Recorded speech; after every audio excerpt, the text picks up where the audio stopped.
comment vas-tu? Pendant cet épisode, j'aimerais vraiment que tu prennes la position la plus confortable qu'il faut parce qu'on va parler d'un sujet assez compliqué, assez lourd. Et vous savez que la vision du podcast, c'est on est ensemble, on avance ensemble et on guérit ensemble. Et aujourd'hui, on va vraiment expérimenter la phase guérison. Pour cet épisode, je suis accompagnée de Myriam, une jeune femme que j'ai rencontrée sur les réseaux via une amie en commun. Et depuis que j'ai échangé avec elle, j'ai découvert une jeune femme extraordinairement forte. Elle a un parcours incroyable, un témoignage qui bouleverse. Mais malgré tout, ce que j'ai aimé avec elle, c'est qu'elle garde le sourire. Elle ne perd pas la foi. Elle m'a énormément inspirée lors de cet épisode et je prie que vous aussi vous soyez inspirés par ce qu'elle va dire. Myriam, c'est une jeune femme qui a une trentaine d'années, plus de 10 ans dans l'accompagnement professionnel et qui est psychopraticienne. Elle aime le relationnel et ça se voit dans la manière dont elle va parler aujourd'hui. Pendant les premières minutes, c'est un petit peu catastrophique niveau technique parce que votre amie essaye toujours de comprendre comment fonctionne la carte son et le Mac et les logiciels de montage, etc. Donc restez patient et écoutez ce qu'elle va vous dire. Myriam, je te remercie encore de m'avoir fait confiance avec un petit bout de ton histoire. Merci de t'être ouverte et de nous avoir confié à l'antenne certaines de tes blessures. Ma prière, c'est que, à travers chacune de tes cicatrices, que les personnes qui vont écouter puissent voir la fidélité de Dieu. On se retrouve juste après. Bonne écoute. On va prier rapidement. Seigneur, nous te rendons grâce. Merci pour ce temps. Merci parce que tu nous permets d'être toutes les deux pour partager ce puissant témoignage que tu as donné à Myriam. Je te demande de prendre la place qui t'est due et de faire ce que tu as prévu de faire. Enlève toute stress, toute anxiété et qu'il y ait simplement ta paix et ta présence, que le Saint-Esprit puisse parler à travers nous et à quelqu'un. Au nom de Jésus. Amen. Hello Myriam. Ça va, comment vas-tu? Ça va super. Merci beaucoup d'être avec moi sur cet épisode. Ça me fait vraiment plaisir de t'avoir. Donc raconte-nous un peu qui es-tu? Myriam, c'est une jeune femme de 31 ans. Une jeune femme de 31 ans qui vit Mm, sa vie tranquillement. Euh, j'aime, ce que je peux te dire sur moi, c'est que j'aime la vie. En tout cas, j'ai yes. appris à aimer la vie. Voilà. Mm, Voilà. Et à ok. partir de là, on peut imaginer plein de choses. Plein de choses. Et tu travailles dans quoi? Qu'est-ce que tu aimes Alors, faire? je fais plein de choses. Yeah. Initialement, j'ai commencé ma carrière pro dans l'accompagnement professionnel des gens. Et Mm, en fait, j'ai développé ça plutôt vers les ressources humaines, donc le ok. recrutement, surtout le sourcing, le recrutement. Comme j'accompagne depuis X temps des gens, j'ai décidé de poursuivre avec une certification en psychothérapie. Donc Trop je suis bien. psychopraticienne, enfin on dit psychopraticienne, les psychothérapeutes c'est vraiment des médecins, c'est différent, mais psychopraticienne. Et du coup, moi, vraiment, ce qui me fait vibrer, ce qui me fait vivre, c'est d'écouter les gens, c'est d'aider les gens, c'est d'accompagner les gens. En tout cas, à la mesure de ce que moi je peux faire, de ce que je peux Mm. apporter. Mais généralement, les gens sont satisfaits. Trop bien. Voilà. Mais je confirme, c'est vrai que je crois on était en contact il n'y a pas très longtemps pour que tu m'aides et tout sur des sujets un petit peu, je vais pas le dire à l'antenne, non. Tu peux pas dire Voilà n'importe quoi. quoi. Et je confirme, c'est hyper bien de t'avoir et d'avoir tes conseils. Ça fait du bien, ça permet voilà, de relativiser, se remettre sur ses pieds. Donc, c'est trop bien. Bah, Merci. contente de te découvrir, en tout cas, de savoir un petit peu plus sur toi. On est aujourd'hui ensemble pour que tu nous partages un petit peu ton témoignage, qui tu es, d'où est-ce que le Seigneur t'a pris, comment tu vis aujourd'hui Ouais. ce témoignage, et tout ça, et tout ça, et tout ça. Ok, je vais essayer de ne pas trop m'éparpiller. Vas-y. Nous, avec, on va essayer de faire un truc voilà, précis, clair. En tout cas, limpide pour tout le monde. Mm, Moi, je suis née dans une famille chrétienne. yeah. Donc moi, comment dire, Dieu, pour moi, ça a toujours été une évidence. Donc Mm. j'ai pas eu de combat particulier à me dire, ouais, Dieu, pas Dieu. Non, franchement, je me suis convertie, j'avais 12 ans. Je Mais me suis non. baptisée, j'avais 16 ans. Aujourd'hui, j'en ai Wow. 31. Et moi, je suis toujours dans ma foi, je vis ma foi. Yeah. Je te dirais qu'aujourd'hui, à 31 ans, pour la femme que je suis, ben, Dieu, c'est ma boussole, vraiment. Mm. Je dis pas ça en l'air, non, c'est vraiment mon GPS, c'est ma boussole. Sans lui, je ne suis rien. La parole Wow. le dit, et en vérité, sans lui, je ne suis rien. Mm. Et mon témoignage, en fait,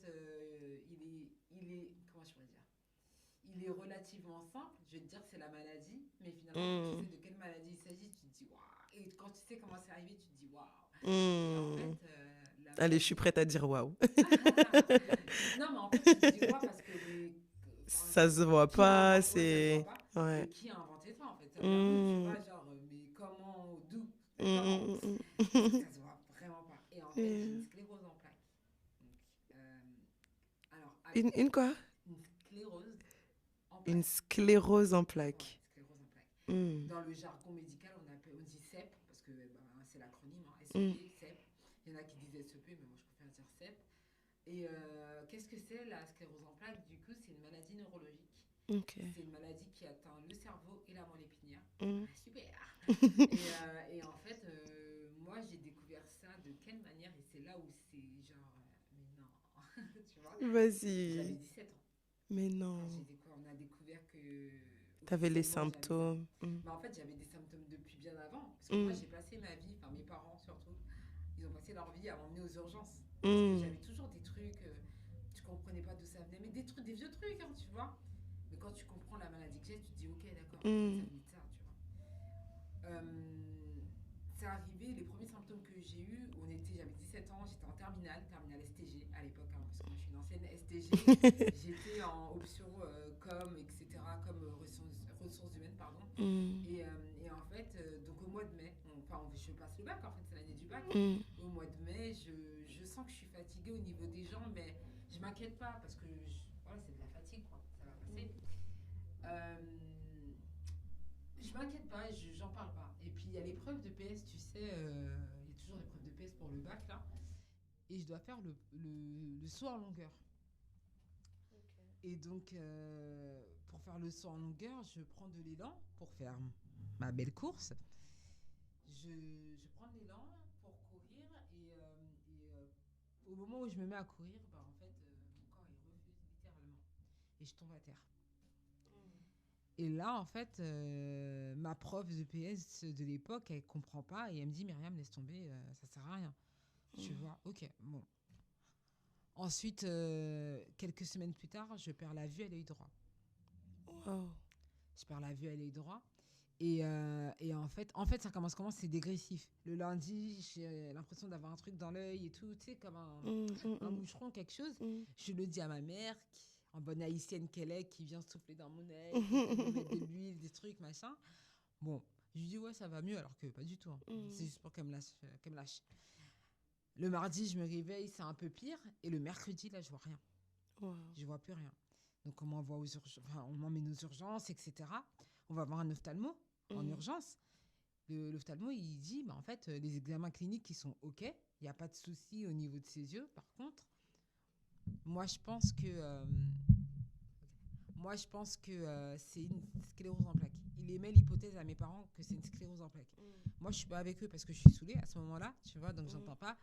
Mais comme il n'est pas médecin neurologue, il n'est pas neurologue, il peut pas affirmer quoi que ce soit. Juste, il dit, retournez voir votre médecin traitant, machin, pour faire le nécessaire. Donc on y va. Je fais des examens, IRM, parce que moi, j'avais les problèmes aux genoux et tout, donc on m'a fait des IRM des genoux. Hein. Okay. Alors que mon problème, c'était pas du tout mes genoux, c'était pas tout ça. Mon problème, c'était la tête. Et donc, quand on m'a fait les IRM au cerveau, première fois de ma vie que je fais ça, t'as déjà fait une IRM ou pas? Non. Ah si, j'ai déjà fait une IRM, mais pas de cerveau. Ah, de tout le parce corps. Parce que le cerveau, tu rentres quoi, dans la machine, ouais. Qu'on va t'enterrer. Dans en le... fait. Ouais. C'est horrible. La première fois que j'ai vécu ça, je me suis dit, mais en fait, il joue à quoi? Et j'ai senti, tu vois, à ce moment-là, que c'était une dimension grave. Comme je me suis dit, attends, pour qu'on rentre dans une machine comme ça, il y a un problème. Ils veulent voir quoi? Et ben ouais, en fait, lésions au cerveau, etc. Et à la moelle épinière et au cerveau. Wow. Ce qui a fait que forcément en névrite optique, en fait, si tu veux, c'est comme si la sclérose en plaques, en fait, c'est une gaine que tu as tout autour du cerveau. Okay. Imagine un fil électrique, tu vois, et c'est comme s'il était mordillé, c'est comme s'il était abîmé. Wow. Donc ça veut dire que ça passe mal, le flux passe mal, tu vois. Donc l'information que ton cerveau est censé envoyer à ton œil, à ta jambe, etc., l'information elle passe pas en fait. Ouais, ça se coupe, elle passe même pas, tu vois. Et moi, c'est ce qui s'est passé avec mon œil, c'est que l'information elle passait plus, tu vois. Et donc, à 17 ans, je découvre ça. Moi, je récupère assez bien. Moi, je continue à vivre ma vie comme si de rien n'était, vraiment, Ouais. tu vois, parce que je me dis, en fait, j'ai 17 ans, je sais même pas ce que c'est la maladie. Sincèrement, j'en ai jamais entendu parler, je l'ai jamais vécu, mes parents n'ont jamais été malades. Je me dis, c'est bon, ça va Donc, passer, c'est comme la grippe. C'est pas censé être quelque chose d'héréditaire, on connaît pas l'origine de ça, c'est venu juste... En 2000, parce que c'était en 2010, là on est en 2024 quand même, tu vois, ça fait 14 ans que je vis avec ça. En 2010, les recherches, elles n'étaient pas autant poussées qu'aujourd'hui. Aujourd'hui, on va dire qu'il y a des raisons génétiques, des raisons environnementales, etc. Mais je vais te dire la vérité, la vraie raison de ma pathologie, au-delà de tout ce qu'on peut imaginer environnemental et génétique, c'est émotionnel. Voilà. Est-ce que tu peux creuser un petit peu plus émotionnel, c'est-à-dire lié à des choses que tu as pu vivre, à certaines blessures que tu as subies, qui a généré cette pathologie? Ouais, c'est ça en fait. C'est que à l'époque, quand j'étais ado, donc vers on va dire à partir de mes 12 ans, au moment où je me suis convertie en plus, chez moi, malheureusement, ça commençait à tourner au vinaigre. Tu vois. Mais on vit tout ça. Dans les familles, c'est un truc classique, quoi. Le couple, c'est compliqué, hein, on va pas se mentir. Les enfants dans le foyer, c'est compliqué aussi. Je peux témoigner, le couple, c'est très compliqué. Voilà. Donc, ça commençait à friter entre mes parents et tout. Enfin, en tout cas, dans le contexte familial, c'était pas que mes parents, c'était vraiment le contexte familial. Et en fait, moi, je suis une personne hypersensible. Et mon problème dans cette hypersensibilité, parce qu'aujourd'hui j'ai appris à la gérer, c'est bon, je vis bien, il n'y a rien de grave dans l'hypersensibilité, mais quand tu sais pas la gérer, ton hypersensibilité, ouais, c'est grave. Voilà. Et moi, à quel âge? À 17 ans, à 12 ans, entre 12 ans et 17 ans, je savais pas la gérer, en fait, mon hypersensibilité. Même après, hein, voilà. Bref. Et en fait, ce qui s'est passé, c'est que, tu sais, quand tu es enfant, tu as envie, enfin, c'est pas que tu as envie, mais c'est souvent, on se met du côté de la mère. Même si on ne sait pas ce qui se passe. Hein. On ne sait pas ce qui se passe, mais on se met du côté de la mère. Et on est un peu contre le père, tu vois. Bon, après, je vais pas rentrer inversement, dans les détails. quand on est un garçon, du coup. C'est ça. Et en fait, moi, j'ai tout ce que ma mère...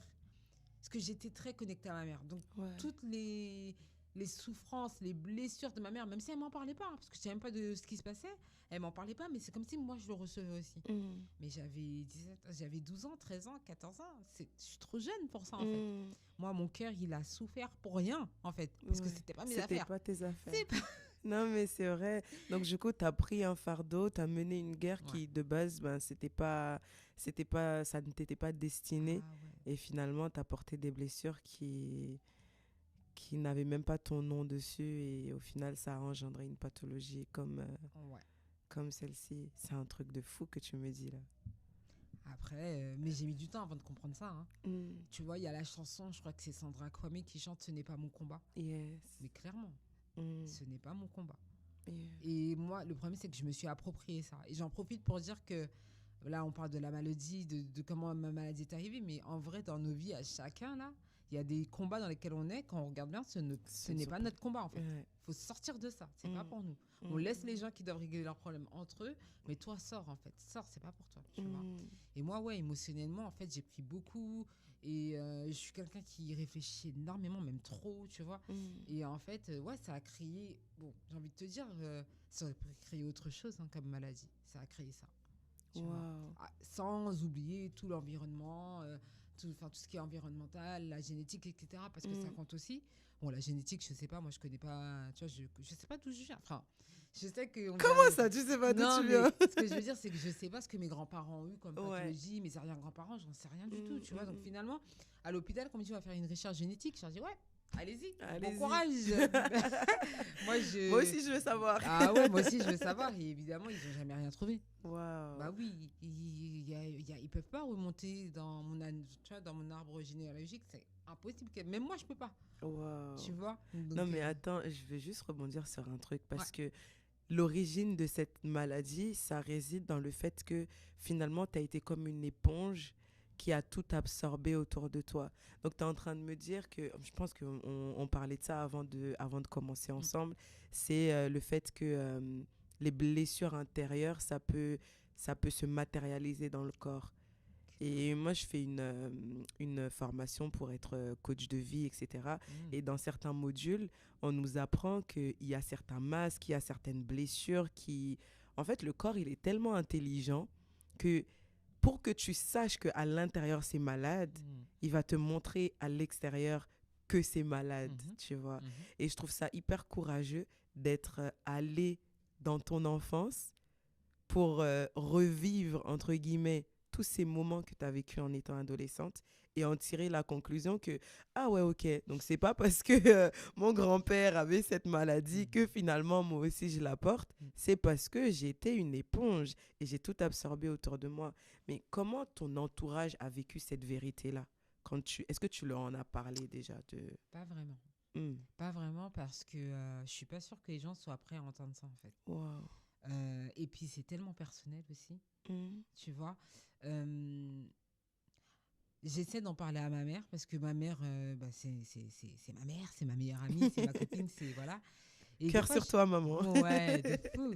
Et j'essaie de lui expliquer, tu vois, parce que elle aussi, elle a souffert en fait. Je suis pas la seule à avoir souffert. Elle aussi, elle a souffert.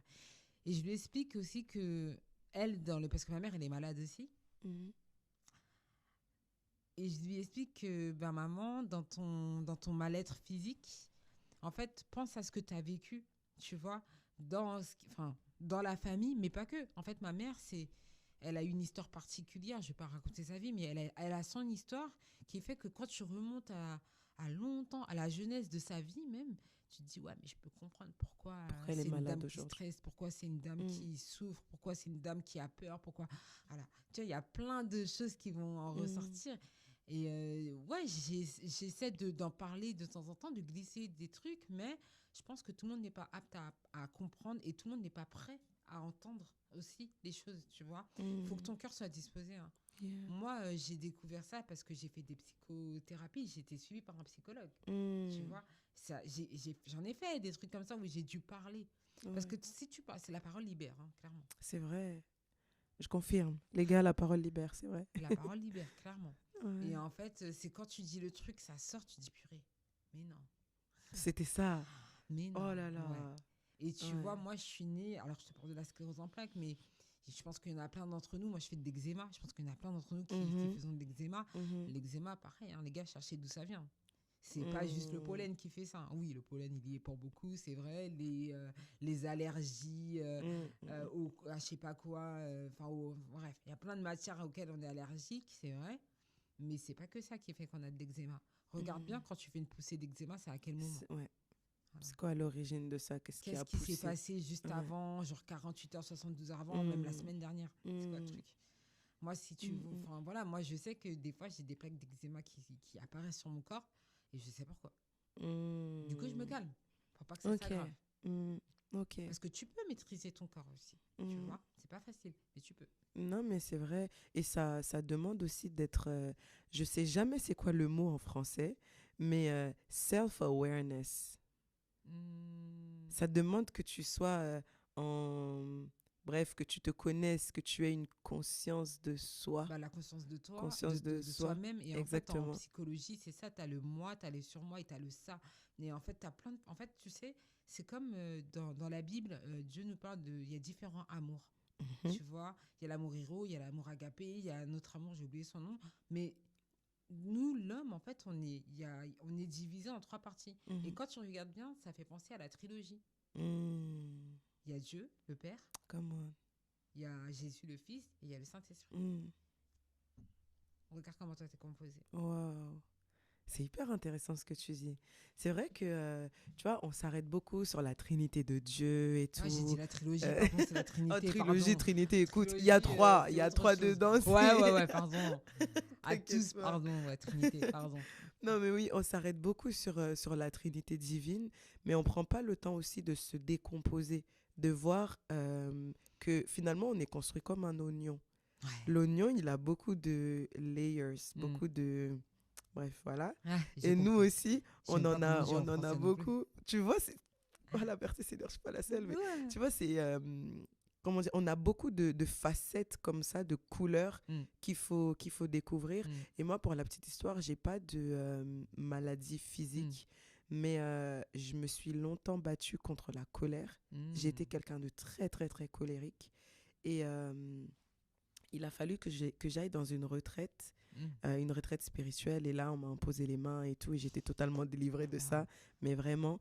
Et il n'y a pas si longtemps, quand j'ai commencé ma formation en coach de vie, j'ai appris qu'il fallait aller chercher l'origine de cette colère. Et ça m'a grave surprise et j'étais pas prête. Je t'avoue, je suis en train de me gratter la tête, les gars, en direct. J'étais pas prête à faire face à ce que j'ai découvert. J'ai découvert que finalement, j'étais pas en colère contre les gens. J'étais en colère contre moi. Ouais. Mais souvent, J'étais en c'est colère nous, le contre problème. moi parce que je suis pas née comme j'aurais voulu Mm. naître. Mm. J'ai pas le corps que j'aurais voulu que Dieu me donne. J'ai pas J'ai la pas la voix que j'aurais voulu que Dieu me donne, etc. Et du coup, j'avais cette colère en moi qui fait que comme je pouvais pas moi m'aimer, je pouvais pas m'apprécier pour celle que j'étais, et ben du coup, la seule manière que je trouvais pour me sentir bien, c'était la colère. Et donc, du coup, c'est devenu mon meilleur ami, ma meilleure amie. C'est devenu ma meilleure amie. Donc, tu me parles, tu me regardes mal. Je te... C'est terrible. Hey, faut pas me chercher. Moi, j'étais la seule dans la cour. Oh, faut pas me chercher. Vraiment, je parlais à personne. Ça, c'est clair. Mais quand tu venais me parler et que tu me parles pas comme moi, je veux que tu me parles. Attention. Attention. Attention. Donc, ouais, finalement, ça demande beaucoup de recul et de prendre le temps de s'apprécier. Mais vraiment, je suis tellement surprise par ton témoignage. Et c'est là aussi que je me rends compte que finalement, il y a tellement de maladies, tellement de choses invisibles. Et j'aimerais juste te poser la question, comment tu vis cette maladie? Comment dire? Parce que ça peut être difficile aussi d'accepter. Bien sûr. Tu vois, d'accepter que tu traverses cela. Et au quotidien, comment tu te traites en sachant que tu as cette maladie? Ouf. Tu peux prendre un instant pour réfléchir si tu veux. Je t'avais prévenu que... Ouais. Je t'avais prévenu. Ta question, elle est profonde. Elle est profonde. Après, tu vois, tu aurais pu avoir la même pathologie que moi et tu l'aurais vécu différemment, tu vois. On peut vivre les mêmes circonstances, les mêmes situations et tout, et le vivre complètement différemment. Mais en ce qui me concerne, ça fait maintenant 14 ans, donc j'ai du recul, tu vois. C'est pas comme si ça faisait un an. Quelqu'un qui vit avec la SEP depuis un an, il va avoir un autre témoignage que moi, c'est normal. Mais moi, tu vois, la SEP, ça m'a poussée, alors au-delà des problèmes que j'avais dans ma famille et tout, ça m'a poussée à quitter la maison de mes parents déjà. Wow. J'avais 20 ans quand je suis partie de chez mes parents. Pourquoi? Je dis parce qu'en fait, au-delà des problèmes de famille, machin, tout ça, je suis partie parce que mes parents, il y a un truc, c'est pas que, à l'époque, je détestais ça, parce que je trouvais que c'était trop, mais c'est normal, c'est naturel en tant qu'humain. Mes parents, en fait, ils ont commencé à trop me couver, j'en pouvais plus, tu vois. Mais me couver d'une manière où, genre, j'ai pas le droit de sortir, j'ai pas le droit de faire ci, j'ai pas le droit de faire ça. C'était pas me couver, genre, m'aider à faire un truc, c'était me couver, tu sors pas parce qu'on a peur, tu vois. Tu peux pas faire ce que tu veux, tu peux pas vivre comme les autres jeunes de ton âge parce qu'on a peur pour toi. Et c'est normal. Ce sont des parents. Je peux pas leur en vouloir, tu vois, d'avoir voulu me protéger, d'avoir voulu me couver. Bon, je dis ça aujourd'hui à 31 ans. À 20 ans, c'est pas du tout ce que je disais. Non, c'est pas du tout. J'ai jamais été comme ça avec mes parents, mais je suis partie en tout cas. Voilà. J'ai pas gueulé, enfin, j'ai pas crié sur eux, mais je suis partie. Voilà. Et en fait, je suis partie. Pourquoi? Parce que j'avais besoin, moi, d'accepter ma maladie, d'apprendre à vivre avec, sans que quelqu'un me dise comment je dois vivre avec. T'es pas malade. Tu sais pas ce que ça fait, tu vois. Et en fait, il y a eu plusieurs étapes dans ma vie. Parce qu'entre 20 ans et 26 ans, entre 17 ans même et 26 ans, quoique j'ai fait d'autres crises entre-temps, mais c'était rien de grave, tu vois. Je m'en suis remise, tu vois. Mais entre 17 ans et 26 ans, je n'avais pas de problème, en fait. Je vivais bien. Tu avais l'impression que pas de soucis, tu vois. Je marchais avec des talons, je pouvais courir avec des talons, je conduisais, je kiffe conduire à la base. Et tu vois, je pouvais conduire des routes pendant longtemps, j'avais pas de soucis, j'avais pas de problème de fatigue, de trucs comme ça, j'étais bien. Aujourd'hui, tu me demandes de faire ça. Déjà, les talons, ils sont dans ma chambre. ils sont rangés, mais ils me regardent. Tu vois, on se regarde de temps en temps. Et je leur dis, vous inquiétez pas, je vais bientôt vous reporter. Parce que j'ai la foi, par contre, tu vois. Yes. Et en fait, tu vois, voilà, j'ai eu cette époque-là où j'avais besoin de m'accepter. Moi, tu vois, toi, tu parlais de la colère avec toi, où tu te rendais compte que le problème, c'était toi. C'était Et moi. ben moi, j'étais en colère contre la maladie. J'étais en colère, même si je ne l'avouais pas, je ne l'ai jamais avoué. Franchement, c'est la première fois que je le dis, tu vois. Wow. Ouais, c'est la première fois que je le dis. C'est toi qui me fais dire ça. Mais ouais, non, quelque part, j'avais de la colère en moi. Pourquoi je suis malade à 17 ans? T'as rien demandé J'ai en rien plus. demandé à personne, les gars. Purée, mais je suis pas sainte, je suis pas parfaite. Mais franchement, je suis J'ai pas une rien fille, fait pour ça. Ouais, je suis pas une fille qui fait des bêtises. Demande à ma mère. Ma mère, elle va juste te dire, Myriam, elle est rebelle. C'est tout ce qu'elle va te dire. Mais je suis pas désobéissante. Au contraire, je suis vachement. Bah, par contre, je me laisserai pas faire. Ça, voilà. Mais j'ai le droit. Ben oui. Non, mais voilà. Et après, maintenant, aujourd'hui, ma dernière grosse poussée, elle date de 2020. Okay. Et 2020, tout le monde se souvient, Covid, etc. etc. On se retrouve coincés tous chez nous pendant 1 mois. Moi, à l'époque, j'allais bien. 2020, j'ai 26 ans, 26, 27 ans, un truc comme ça. Bon, c'était il y a 4 ans. Faites le calcul, hein. J'en ai 31, enfin, je vais en avoir 32. Ouais, c'est ça. 26. Et faites le calcul, les gars. 26 ans. Ouais, c'est ça, 26 ans. Et le jour où il faut sortir de chez soi, où il y a le déconfinement, je peux pas marcher. En gros, si tu veux, moi, je sors de chez moi, tout va bien, mais je dois aller jusqu'à l'arrêt de bus et là, je me rends compte que il y a plus rien dans mes jambes. J'ai plus de force. J'ai plus rien, tu vois. Et là, c'est le drame, en fait. Parce que je me dis, c'est la fin de ma vie. Et en fait, je me retrouve, je vais voir les médecins et tout, et je me retrouve hospitalisée pendant 3 mois à l'hôpital en rééducation. Ça m'était jamais arrivé de ma vie. Et là, en fait, j'arrive à l'hôpital et le premier truc qu'on me présente, c'est un fauteuil roulant. Rebelle que je suis. Non, mais tu m'étonnes. Rebelle que je suis. Moi, je suis arrivée sans fauteuil. Ouh, c'était comment? J'aimerais entendre ton avis en commentaire ou si tu es un peu timide via l'adresse mail jayaunpodcast@gmail.com. J'aimerais entendre ce que tu as pensé de cet épisode et du témoignage de Myriam. D'ailleurs, Myriam, je te remercie encore de nous avoir partagé ton vécu. Merci de m'avoir fait confiance avec tes blessures. Et toi qui as écouté cet épisode jusqu'au bout, tu as bien pu remarquer qu'on a fini l'épisode sur une note assez particulière. C'était pour créer un peu de suspense, t'as vu?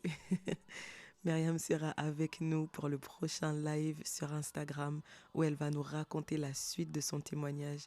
Donc si aujourd'hui tu as été touché, bouleversé, impacté, assurément vendredi prochain tu seras encore plus touché et bouleversé.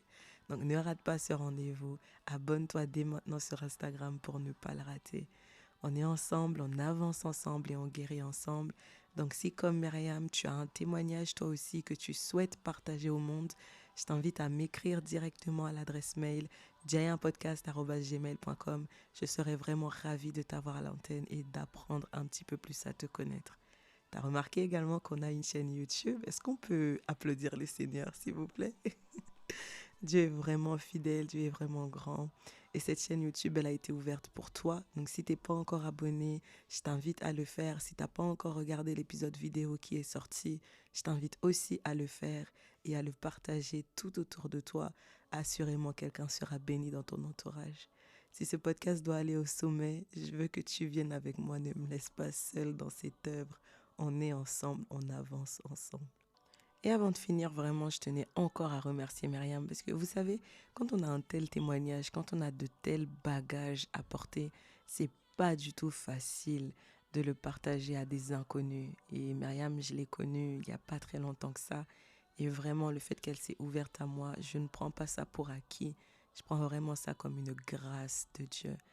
Et je tiens aussi à encourager toutes les personnes qui ont un témoignage, quelque chose que tu as vécu dans le secret avec Dieu. Tu n'oses pas partager, peut-être que tu te dis c'est trop petit, regarde le témoignage de Myriam, il est incroyable.